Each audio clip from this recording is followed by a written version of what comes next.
So modular synthesis is kind of where at least analog synthesis started. So you've got loads of different formats in modular synthesis, but Eurorack is now the most popular.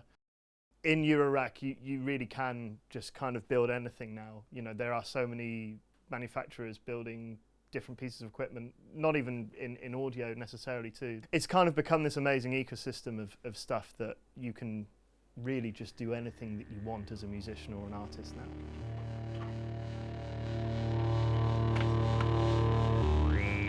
So I'm Finley Shakespeare. I work at Future Sound Systems. We design and build mostly modular synthesizer equipment, but we're also branching out at the minute into kind of standalone bits and pieces of audio equipment generally. Here we are in the Future Sound Systems production space. So we have everything. We do all of our building here.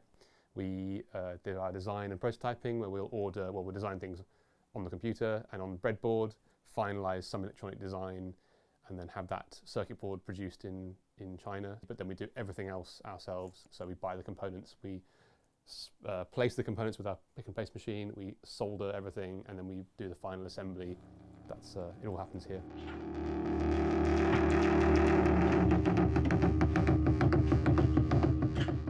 So I've been based in Bristol for almost 10 years now. It's been amazing. I mean, it's been amazing to be surrounded by people who are into music generally, but also like people working in electronic music who want something different, who want something new. And, you know, I think timing wise, it's been amazing because we've had people like Elevator Sound that have, you know, dipped their toes into modular and then seen that this thing is amazing, and then they've totally immersed themselves in it. It's kind of amazing because, I mean, when I started this, I never thought it would be a day job, you know, I never thought it would pay the bills, and yet the way that the community has grown and that this whole like Eurorack thing is now huge, it's meant that, you know, what we can bring to the market and what we can kind of offer people is actually sought after to a degree now, and is enough for us to actually, yeah, survive off. So yeah.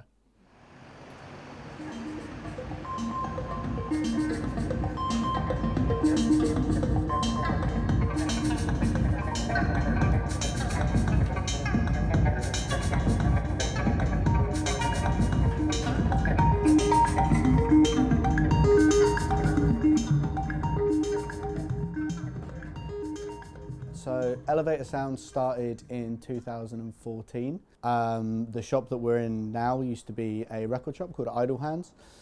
They kindly let us open up in their back room, we just sold some like interfaces, speakers and things back then. After a few years, got into modular, and then when the Idle Hands crew moved out in, I think, 2016, we took over this bit of the shop and the rest of the building.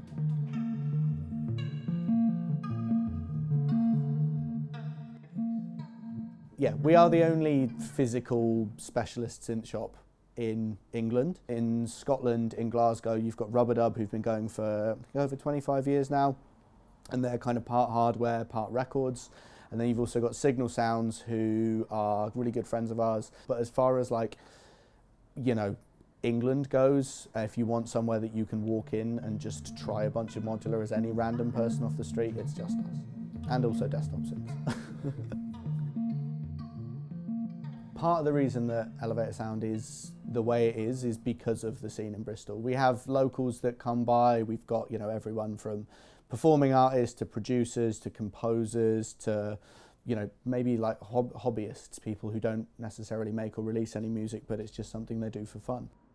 But yeah, there's plenty of artists and kind of producers from the city that we work fairly, I wouldn't say like we work closely with, but we have a lot of kind of helping them kind of envision new ideas or new stuff for new records. We work with a lot of sound designers and kind of, you know, sound design houses and composers around the city. So if they've got like a new project coming up and they come in and they're like, oh, I really want something that will make this sort of sound or something that will allow me to perform in this way to the recorded visuals. So like Echoic Audio and Sound Canvas and other kind of Bristol-based sound design companies. We also run a festival called Machina Bristronica, which is we get kind of manufacturers, artists, performers from all over the world to come and show off what they make, to play, to do panel talks, DIY workshops, those sorts of things. But part of the reason that the shop has stayed the way it is and why the kind of physical space is so important to us is very much down to kind of the way things are in Bristol.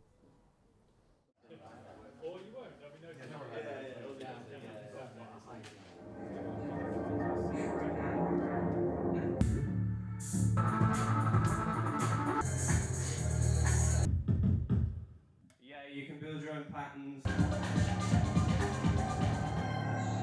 Our first act tonight is...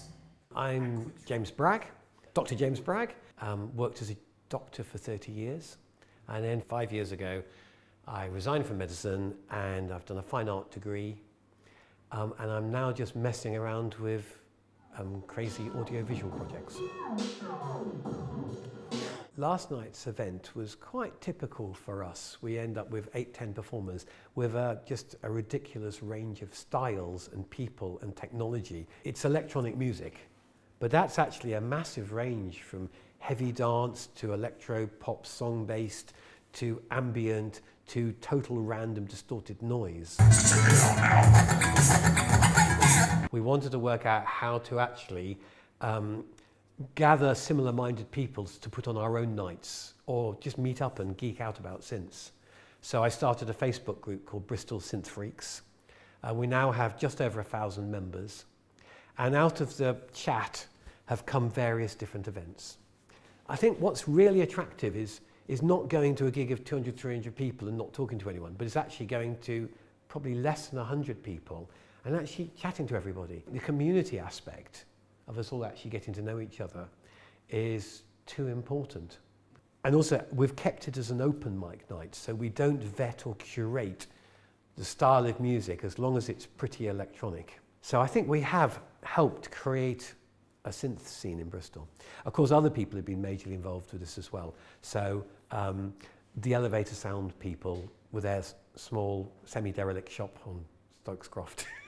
They've been so great because they don't just sell the gadgets, but they've helped really nurture a community. So we've had events there where we all hang out in the evening and play the gadgets and jam and stuff. And so they've been instrumental as well. So I think a scene has really developed, which I'm very pleased to have played a bit of a part in it. Through coming to Bristol and going to different club nights and being exposed to like good house and techno, grime, dubstep and steppers, I guess the kind of like slightly deeper end of those genres, then was kind of like, okay, this is actually something that I really enjoy. You do have this hotbed of like really spirited people doing stuff that is interesting, and you know, these kind of like distinct communities for it as well. You know, it's a thriving place, just musically and technologically as well, I think. It's important. It's important that artists have tools for their creativity.